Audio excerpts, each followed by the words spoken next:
아라비아의 속담들 가운데 이런 말이 있습니다. 하루 종일 햇볕만 내리쬐다면 대지는 황량한 사막으로 변한다.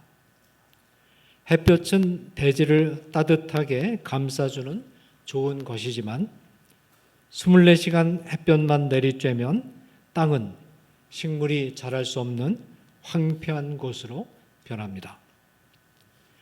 땅이 생명력이 넘치는 기름진 옥토가 되려면 비바람이 몰아치는 험한 시간도 있어야 합니다. 천둥과 번개가 하늘을 뒤덮는 시간은 할 수만 있으면 만나고 싶지 않은 무서운 시간입니다. 그러나 천둥 번개라는 무서운 현상 안에는 온 땅의 생명체들을 향한 하나님의 따뜻한 배려가 숨어 있습니다.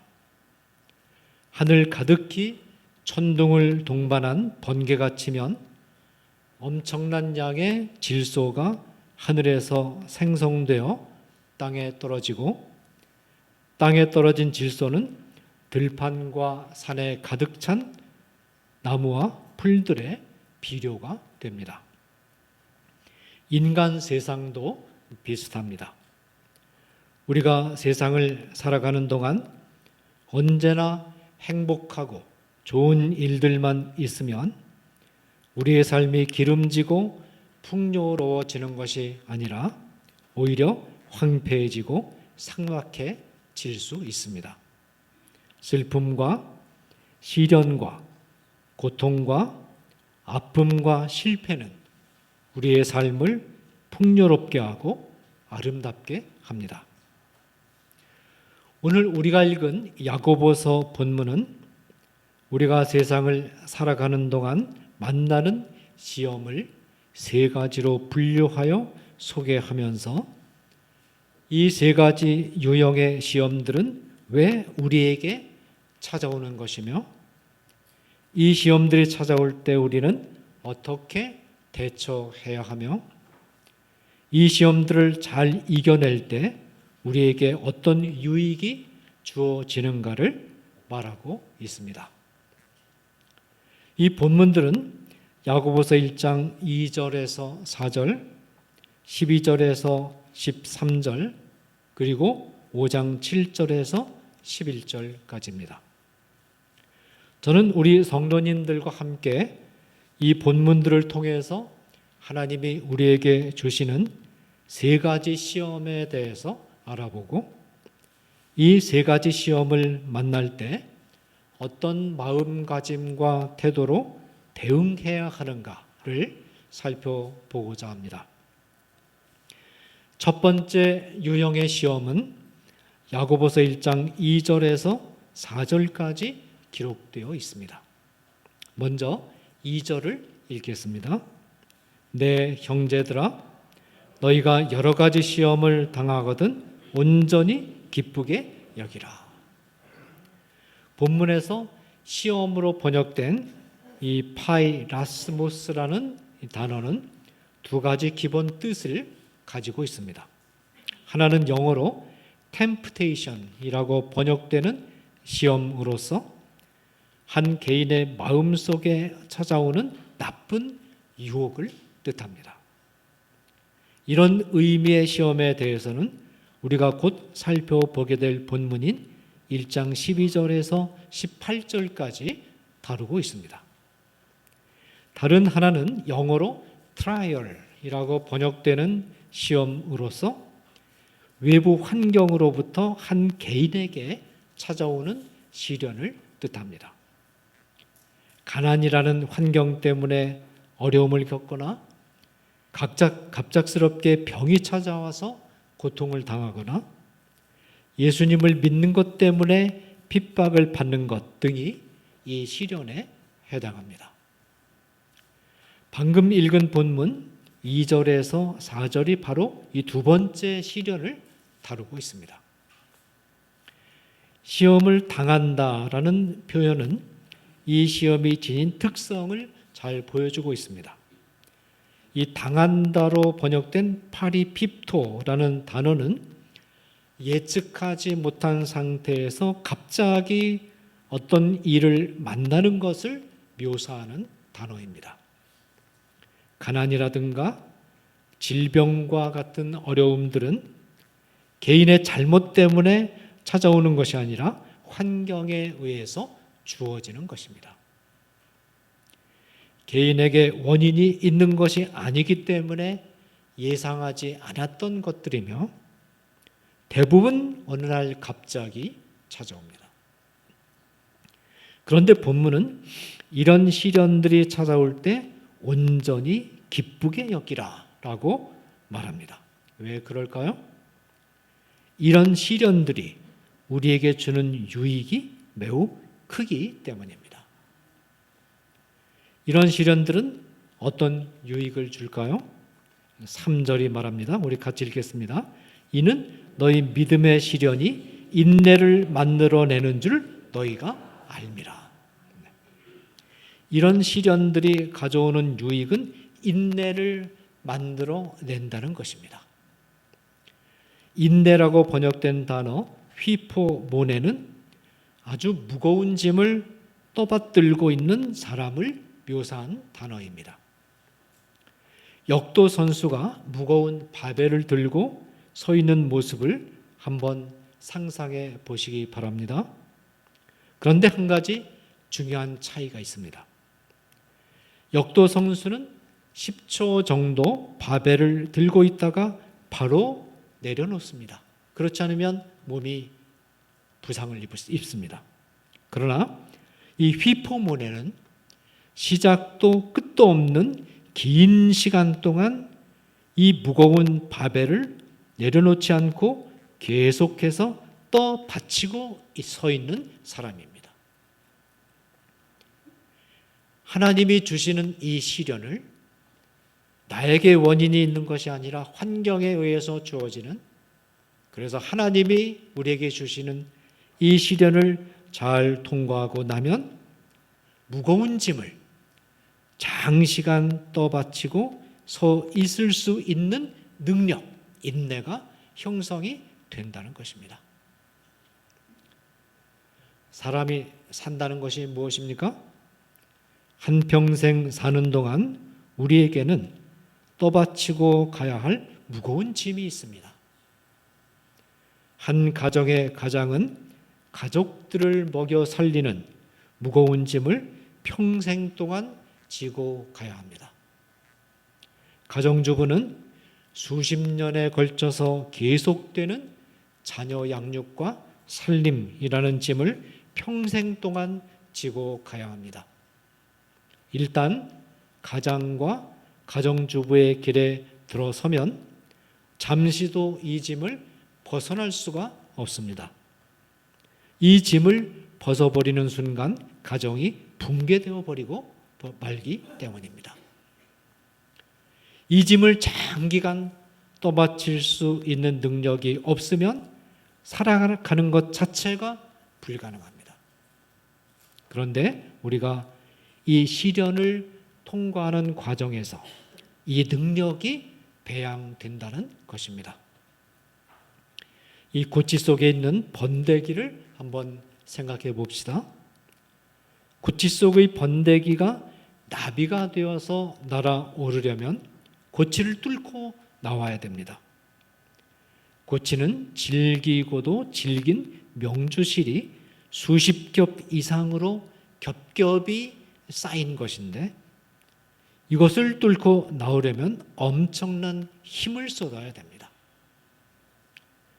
그런데 번데기가 고치를 뚫고 나오기 위해서 힘을 계속해서 쓰는 과정에서 번데기의 근육에 힘이 붙습니다. 그래서 이 번데기가 고치를 뚫고 나온 뒤에는 이 힘으로 힘차게 바로 하늘로 날아오릅니다. 만일 번데기가 고치를 뚫기 위해서 버둥대는 모습이 애처로워서 사람의 힘으로 고치를 절개해서 번데기를 꺼내 놓는다면 어떻게 될까요? 근육에 힘이 붙지 않은 번데기는 날아오르지 못하고 죽어버리고 맙니다. 하나님께서는 우리가 평생 동안 떠받치고 가야 할 인생의 짐이 얼마나 무거운가를 아시고 이 짐을 장기간 떠받칠 수 있는 능력을 갖추도록 하시기 위해서 우리 자신에게 어떤 특별한 잘못이 없는데도 우리가 예상하지 못했던 시련을 우리에게 주시는 때가 있습니다.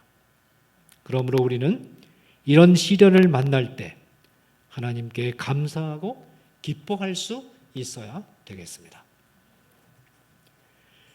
야고보가 소개하는 두 번째 시험은 12절에서 18절까지 소개되어 있습니다. 12절 우리 같이 한번 읽겠습니다.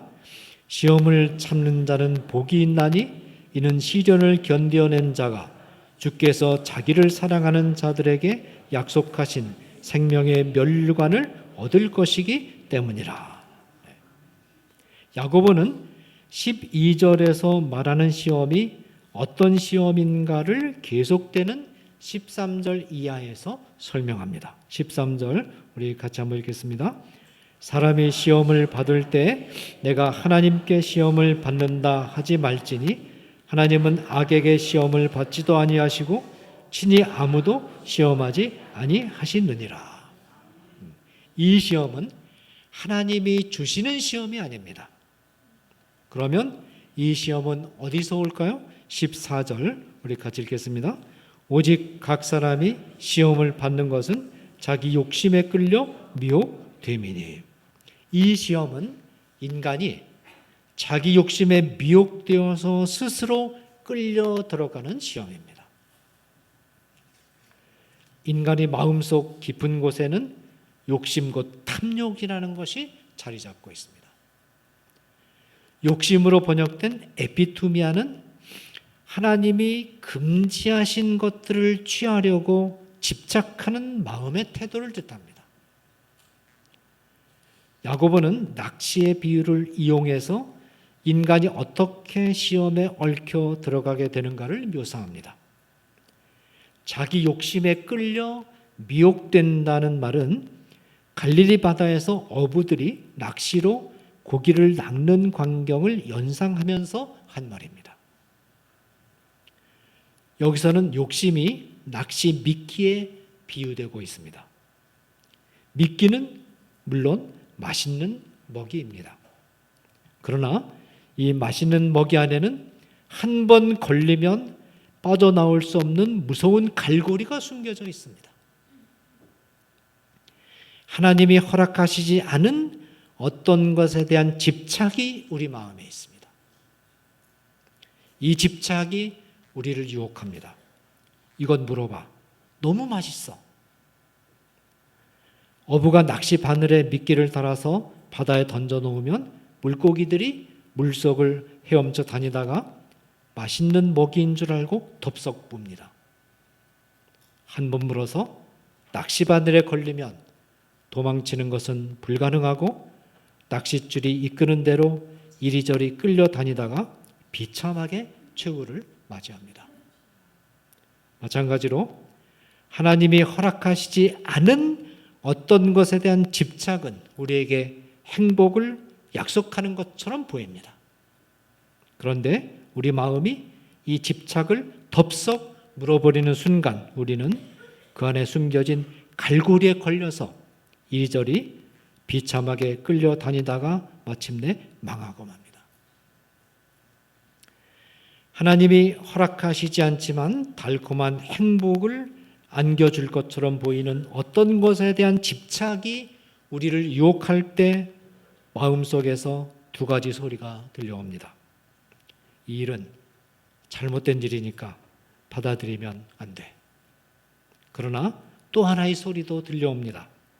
그래도 이렇게 큰 행복을 얻을 수 있다면 약간의 이탈은 감수해야 되는 것 아닌가?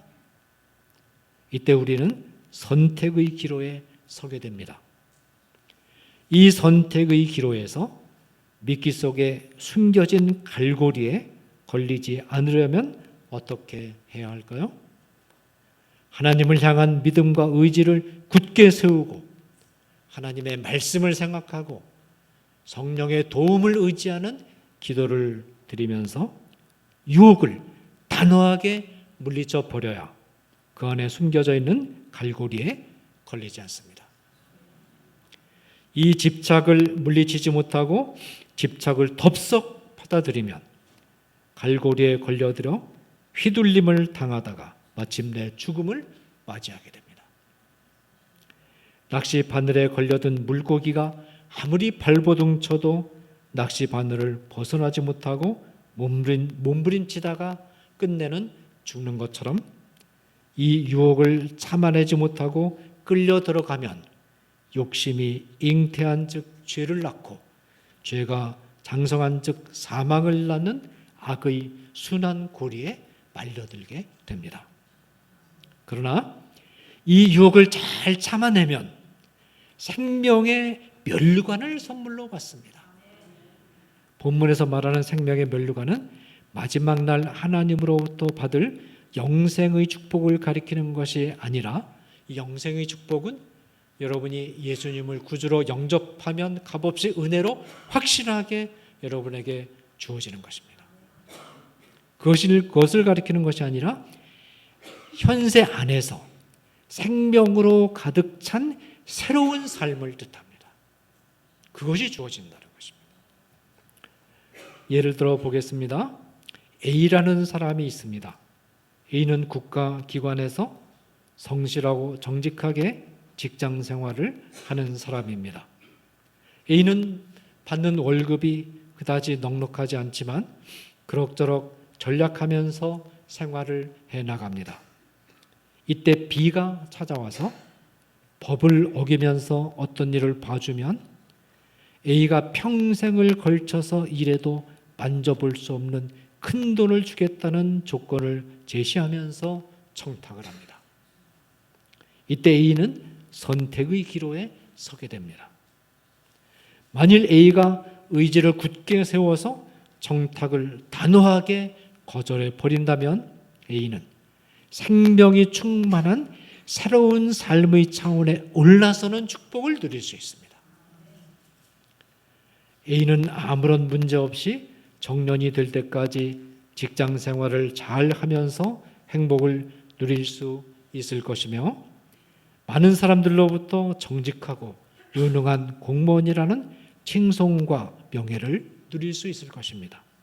그러나 A가 이 청탁 안에 숨어있는 갈고리를 보지 못한 채 이 청탁을 덥석 받아들이면 갈고리에 걸려서 비참한 종말을 맞이하게 될 것입니다. 이 세상에 공짜로 주어지는 재물이나 돈은 없습니다. 그 안에 반드시 갈고리가 있습니다. A가 불법으로 청탁을 받아들인 일은 폭로될 것이고 이 일이 폭로되면 A는 국가 공무원이라는 명예로운 직장을 그만두고 감옥에 들어가게 될 것이며 이의 가정은 큰 어려움에 봉착하게 될 것입니다. 이 두 번째 시험은 우리에게는 위기이기도 하지만 동시에 우리의 삶의 수준을 이전보다 훨씬 더 생명이 충만한 새로운 삶의 차원으로 끌어올릴 수 있는 좋은 기회가 됩니다. 대개 신앙생활이 한 단계 더 올라서려고 할 때 이런 시험을 만납니다. 여러분이 아마 그런 경험을 좀 하셨을 것입니다. 이 시험을 잘 이기면 우리의 신앙생활이 새로운 차원으로 훌쩍 뛰어올라서 믿음도 강해지고 탄탄대로를 걷게 됩니다. 그러나 이 유혹을 이기지 못하면 우리의 신앙생활이 정체되고 심각한 퇴보를 겪게 될 것입니다. 그러므로 이 두 번째 시험이 올 때 우리는 믿음과 결의를 굳게 세우고 말씀에 주목하고 성령의 도우심을 간구하면서 우리 마음속에 들려오는 감미로운 유혹의 소리에 미혹되지 않고 잘 참아냄으로써 생명으로 충만한 새로운 삶의 차원으로 올라서는 이 놀라운 축복을 경험하는 성도들이 되어야 되겠습니다. 야고보가 제시한 세 번째 시험은 5장 7절에서 11절에 소개되어 있습니다. 이 세 번째 시험은 역사적인 시험으로서 한 개인에게 찾아오는 것이 아니라 한 시대 안에서 함께 살아가고 있는 하나님의 백성들 전체에게 찾아오는 구조적인 시련입니다. 야고보 당시에 유대인들 모두가 고통을 받고 있었던 가장 힘든 역사적이고 구조적인 시련은 나라를 잃고 로마의 속국이 되어 있었다는 사실이었습니다. 유대국이라는 작은 속국이 거대한 로마 제국으로부터 자력으로 해방된다는 것은 실제로는 불가능한 일이었습니다. 유대인 청년들이 젤로 땅이라는 독립군을 조직해서 로마를 상대로 해서 전쟁을 할 준비를 하고 있긴 했지만 정말로 무장투쟁을 통해서 독립을 쟁취할 수 있을지도 불투명한 일이었습니다. 그리고 실제로 이 무장투쟁은 성공하지 못했고 마사다의 비극으로 다 자결하는 것으로 마무리되고 말았습니다. 우리나라도 일제 36년 일제강점기 동안에 독립군을 조직해서 완주해서 활동을 하긴 했지만 독립군의 힘 가지고 우리가 우리 나라를 잃어버린 나라를 되찾는다는 것은 사실상 불가능한 일이었습니다. 비슷한 상황입니다. 이런 상황 속에서 불안감, 좌절감, 초조감 등으로 힘들어하는 성도들을 향해서 7절과 8절에서 야고보가 이렇게 권고합니다. 우리 같이 한번 읽겠습니다. 그러므로 형제들아 주께서 강림하시기까지 길이 참으라. 보라 농부가 땅에서 나는 귀한 열매를 바라고 길이 참아 이른 비와 늦은 비를 기다리나니 너희도 길이 참고 마음을 굳건하게 하라. 주의 강림이 가까우니라. 네. 야고보의 권고는 길이 참는 것으로 요약이 됩니다.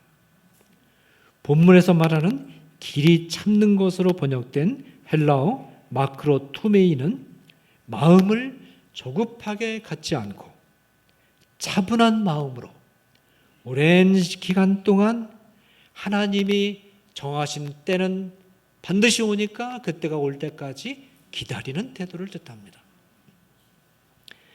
야고보는 길이 참는 것이 무엇을 의미하는가를 설명하기 위해서 농부의 비유를 듭니다.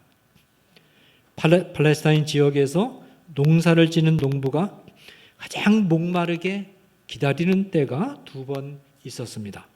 하나는 이른 비가 내리는 때였고 다른 하나는 늦은 비가 내리는 때였습니다.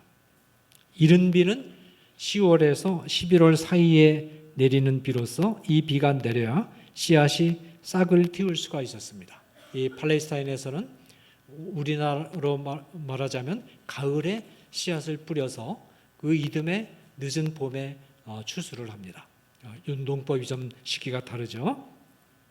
그리고 늦은 비는 4월과 5월 사이에 내리는 비로서 이 비가 내리지 않으면 곡식이 익지 않습니다. 그래서 이 이른 비와 늦은 비가 굉장히 중요합니다. 오늘날에는 농법이 발달해 가지고 이 천연 강우와 상관없이 물을 공급해서 농사를 짓는 그런 농법을 사용하죠. 그러나 옛날에는 이제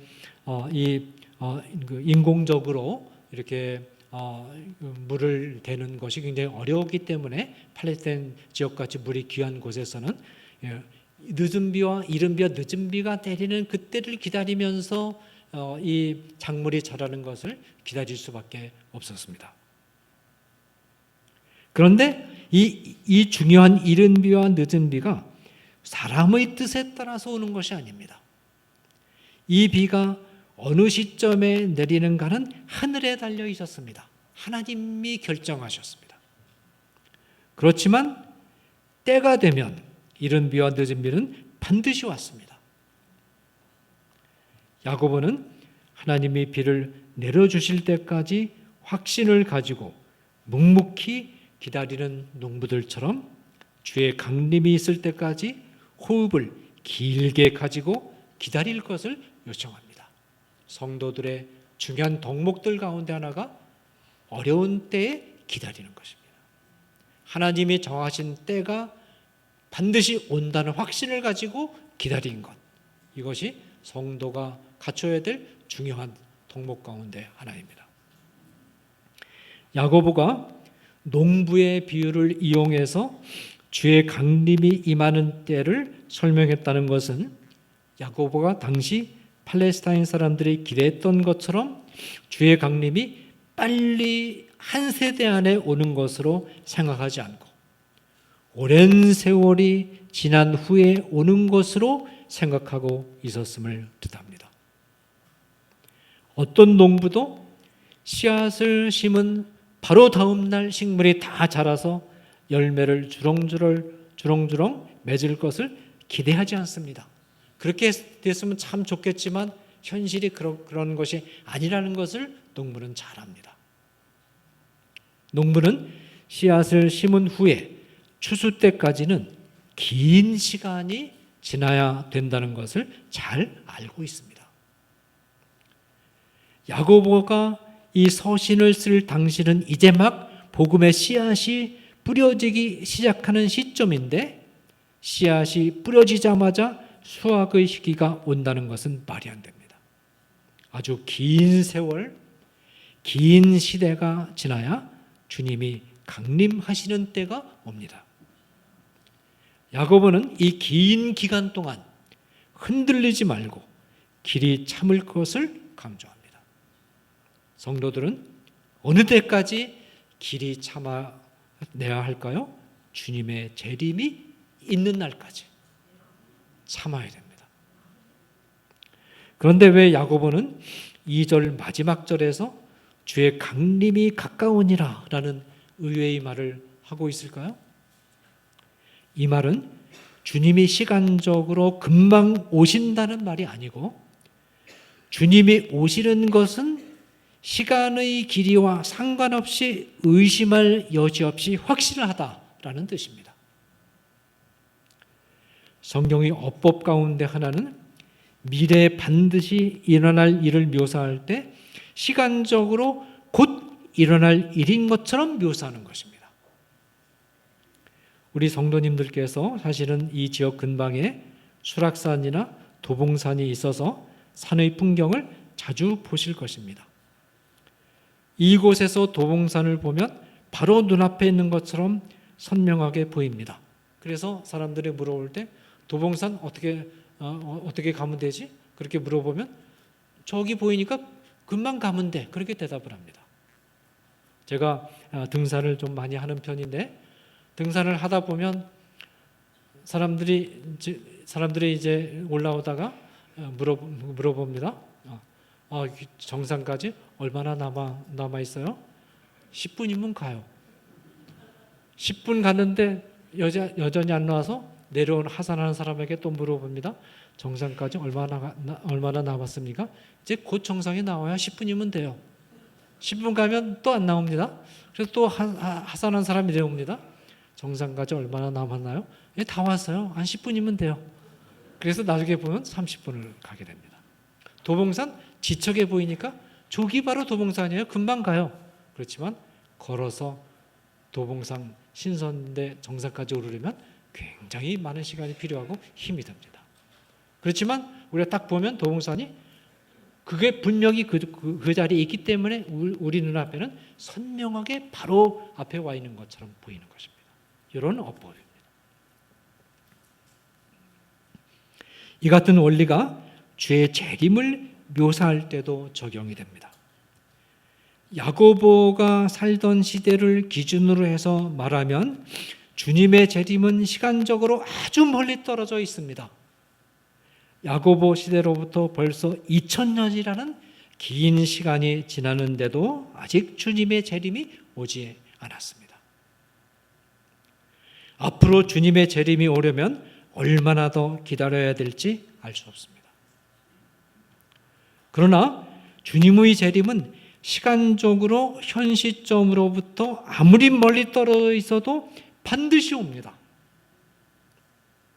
도봉산이 아무리 멀리 떨어져 있어도 정해진 한 곳에 확실하게 자리 잡고 있는 것처럼 주님의 재림도 확실히 오는 때가 붙박이로 정해져 있습니다. 이런 의미에서 야고보는 주님의 재림은 확실히 오는 것이 너무나 분명하기 때문에 야고보의 머릿속에는 주님의 재림이 이미 온 것처럼 야고보의 머릿속에 그려져 있는 것입니다. 그 마음속에 재림이 확실히 오는 모습을 보고 주님의 재림이 가까우니라 그렇게 말하고 있는 것입니다. 시간적으로 몇십 년 안에 금방 온다는 뜻이 아니고, 이 본문은 우리에게 두 가지 중요한 가르침을 전달하고 있습니다. 첫째로 본문은 기독교인은 미래의 일에 대해서는 주님이 다시 오신다는 약속을 확실하게 소망하고 현실 속에서 일어나는 여러 가지 일들에 대해서 그 일들이 끝나거나 끝나지 않거나 일희일비하지 말고 인내하면서 기다리라는 것입니다. 예수님은 종말의 때에 관한 교훈을 주시면서 이렇게 마태복음 24장 6절에서 이렇게 말씀하셨습니다. 난리와 난리 소문을 듣겠으나 너희는 삼가 두려워하지 말라. 이런 일이 있어야 하되 아직 끝은 아니라. 자, 난리와 난리의 소문은 무슨 뜻일까요? 하나의 난리가 끝나고 이제 한숨 돌리려고 하니까 또 하나의 새로운 난리 소문이 들려온다는 것입니다.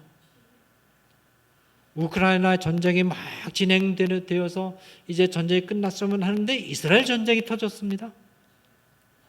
이런 우크라이나 전쟁이 막 터졌을 때는 이제 종말이 오는 것이 아닌가 그런 두려움도 있었는데 핵전쟁을 푸틴이 막 위협을 하니까 그 다음에 그 전쟁이 채 끝나기도 전에 이스라엘 전쟁이 터져가지고 더 끔찍한 그런 사태가 지금 발발하고 있습니다.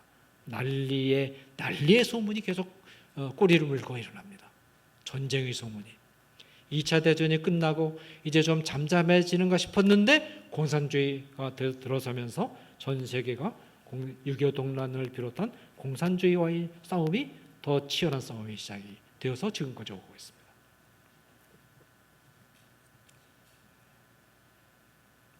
이처럼 난리 소문이 계속 들려온다 하더라도 끝이 아니라는 것입니다. 예수님이 재림하실 때가 된 것이 아니라는 것입니다. 이것은 겨우 재난의 시작에 불과하다. 이제 시작이 불과한데 어떻게 끝이 다가왔다 그렇게 말할 수 있느냐라는 것입니다. 또 민족이 민족을 나라가 나라를 대적하여 일어나겠고 곳곳에 기근과 지진이라. 이 모든 것들이 일어날 때 큰 기근이 일어나고 지진이 일어나면 우리는 이제 세상 종말이 된 것이 아닌가 그렇게 생각하는데 예수님의 말씀은 이 모든 것은 재난의 시작에 불과하다라는 것입니다. 다시 말해서 이 모든 일을 보고 예수님의 재림이 가까웠다, 시기적으로 가까웠다고 생각하지 말라는 것입니다. 이것이 성경이 가르치는 재림과 됩니다. 민족과 나라가 대적하는 전쟁 이야기가 들려옵니다. 전쟁이 끝나고 한숨 돌리는가 싶더니 이번에는 기근 이야기가 들려옵니다. 기근이 끝나고 한숨 돌리는가 싶더니 이번에는 또 지진 이야기가 들려옵니다. 이렇게 재난의 소식들이 계속해서 들려와도 아직 예수님이 다시 오시는 때가 된 것이 아니라 오히려 재난이 시작되는 것에 불과하다는 것입니다. 한마디로 말해서 재난은 계속될 테니까 어떤 한두 가지 재난이 끝나고 끝나지 않는 것에 일희일비하지 말고 진중하게 인내를 가지고 기다리라는 것입니다. 아마도 여러분 가운데 인생의 경륜이 좀 있으신 분들은 좋은 일이 한 번 있었다고 해서 그것으로 그 이후에 계속해서 나쁜 일을 한 번도 찾아오지 않고 좋은 일만 계속되는 그런 일이 인생에서 일어나지 않는다는 것을 잘 아실 것입니다. 좋은 일이 일어나서 이제 끝났는가 싶었는데 조금 지나니까 또 새로운 어려운 일이 찾아오고 그 어려운 일이 찾아와서 이제 종말인가 싶었는데 그 어려운 일이 어느 시점에 딱 끝나고 그리고 좋은 일이 또 찾아오고 그런 일이 계속해서 반복되는 것을 경험하셨을 것이고 이런 일을 경험하면서 우리가 살아가는 데 필요한 것은 이런 사건들이 벌어질 때 일희일비하지 않고 인내로서 쭉 기다리는 것 이것이 필요하다 하는 것을 터득하셨을 것입니다.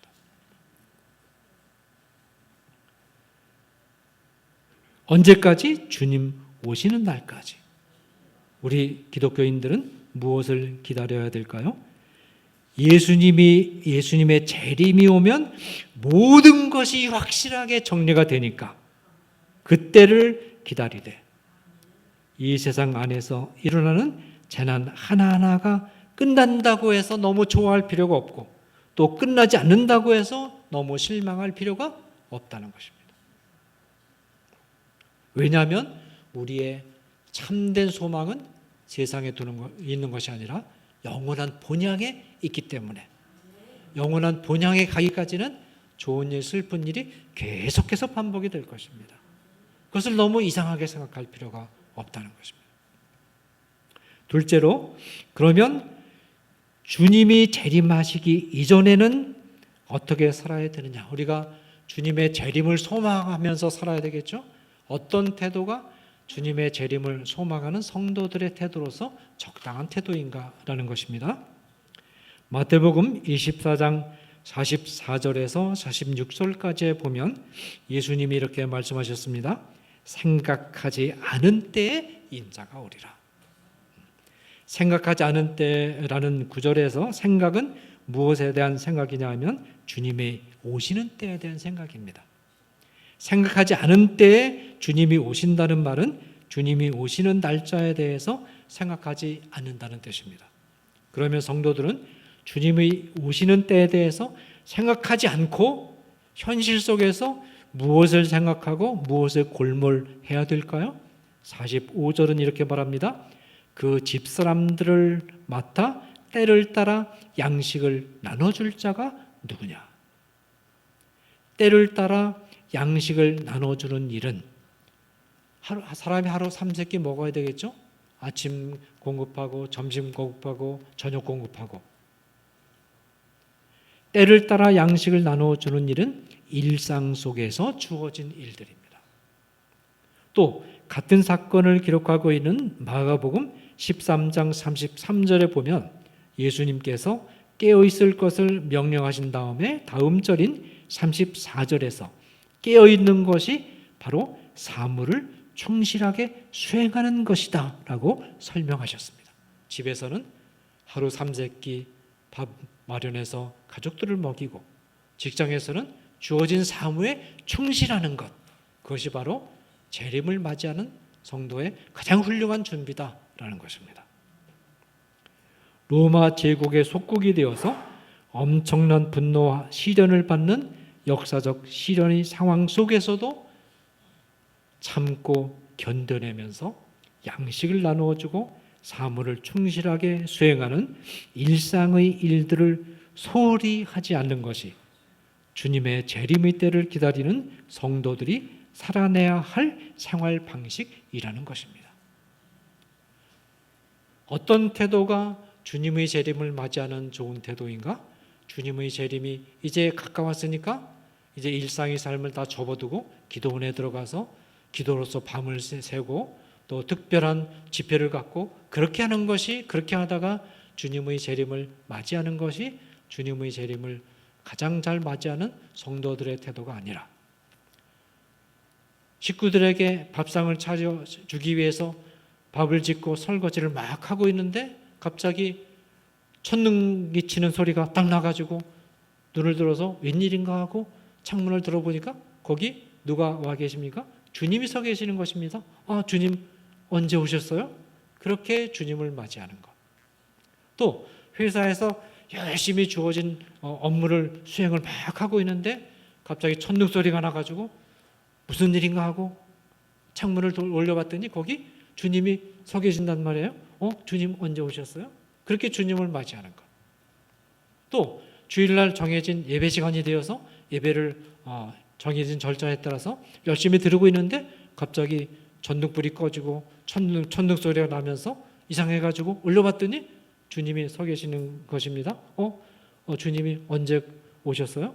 이렇게 깜짝 반가운 얼굴로 주님을 현실 속에 우리에게 주어진 일, 그것이 교회 일이든 가정 일이든 직장 일이든 성실하게 기도하는 마음으로 수행하다가 깜짝 반가운 얼굴로 갑자기 오신 주님을 맞이하는 것, 그것이 가장 훌륭한 재림의 준비가 된다라는 것입니다.